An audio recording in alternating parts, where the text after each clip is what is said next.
আমরা বাংলালিংক সিমে যারা ইন্টারনেট ব্যবহার করি, তো বাংলালিংক সিমে যদি এমবি ফুরিয়ে যায় আর যদি ডাটা অন থাকে, তাহলে প্রতি 1 এমবির ব্যবহার করলে 5 টাকা কাটা হয়।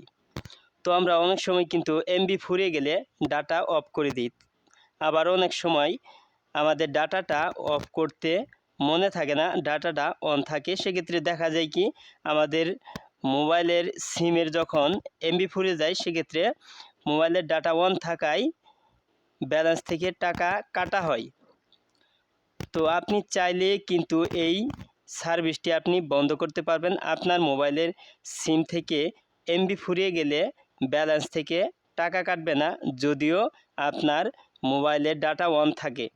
তো সার্ভিসটি কিভাবে চালু করবেন তার প্রসেসটা আমি আপনাদেরকে দেখিয়ে দেব, তাই ভিডিওটি স্কিপ না করে শেষ পর্যন্ত দেখতে থাকুন। আর আপনি আমার এই চ্যানেলে নতুন ভিজিট করে থাকলে নিচে লাল সাবস্ক্রাইব বাটনে প্রেস করে চ্যানেলটি সাবস্ক্রাইব করুন, আর পাশে বেল আইকনটি অ্যাক্টিভ রাখুন সবার আগে নতুন ভিডিওর নোটিফিকেশন পাওয়ার জন্য। তো আপনার মোবাইলে সিম থেকে এমবি ফুরিয়ে গেলে ব্যালেন্স থেকে টাকা কাটবে না। তো এই সেটিংটি করতে হলে প্রথমে আপনার ফোনে থাকা ডায়াল প্যাড অপশনে টাচ করে দিবেন। তারপর এখানে টাইপ করবেন *121*1#। এখানে ডায়াল করবেন, টাইপ করবেন *121*1#। তারপর আপনার বাংলালিংক সিমে ডায়াল করে দিবেন। তারপর এখানে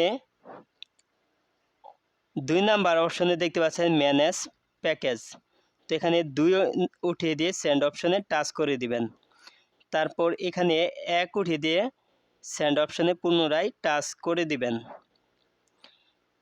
তো এখানে দেখতে পাচ্ছেন turn off pay as you go. তো এখানে পুনরায় 1 উঠিয়ে দিয়ে রিপ্লে করে দিবেন, মানে সেন্ড করে দিবেন।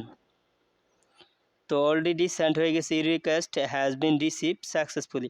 তো এসএমএসটি এসে গেছে, তো আমি ওপেন করে নিচ্ছি। তো দেখতে পাচ্ছেন internet pay as you go সফলভাবে বন্ধ হয়েছে।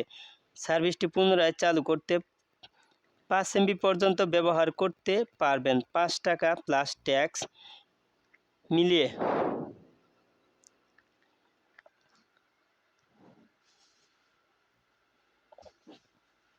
তো সেটিংটা বন্ধ হয়ে গেছে। তো এখন আপনার সিমে যদি এমবি ফুরিয়ে যায় আর ব্যালেন্সে টাকা থাকলে কিন্তু ডাটা অন থাকলে আপনার সিম থেকে কোনো ধরনের ব্যালেন্স কাটা হবে না। তো ভিডিওটি শেষ পর্যন্ত দেখার জন্য আপনাকে অসংখ্য ধন্যবাদ। ভিডিওটি ভালো লাগলে অবশ্যই লাইক এবং কমেন্ট করবেন। নেক্সট ভিডিওতে আবার আপনাদের সাথে কথা হবে। ততক্ষণ পর্যন্ত সবাই ভালো থাকুন, সুস্থ থাকুন। আল্লাহ হাফেজ।